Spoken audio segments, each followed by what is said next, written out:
আসসালামু আলাইকুম দর্শক বন্ধু, দেখতে পাচ্ছেন শেখানগর বাজারে বৃষ্টি হচ্ছে।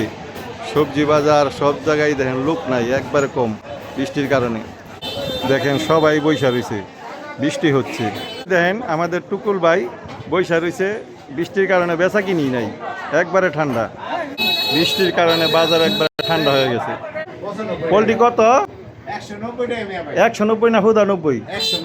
এত দাম? আচ্ছা 2 পিস দেন। কত আইছে দুইটা? তাহলে 680 টাকা রাখেন। দর্শক বন্ধু দেখতে পাচ্ছেন ইলিশ মাছ নিয়ে বসে আছে। এই যে এইটা আপনি এই দেখছেন এইটা 900 টাকা কেজি চাচ্ছে, আমি 700 টাকা বলছি। দেখেন পারলে দেন। দর্শক বিন্দু 800 টাকা কেজি নিল। এই দেখতে পাচ্ছেন, এই যে দিতে আছে 190 টাকা কেজি মুরগি। বৃষ্টির কারণে বাজার ঠান্ডা। দর্শক বন্ধু আজকের বাজারে কাঁচামরিচ 100 টাকা কেজি, আর পটল নিল আমার থেকে 80 টাকা কেজি। দেখতে পাচ্ছেন এই যে চঞ্চলের দোকানে।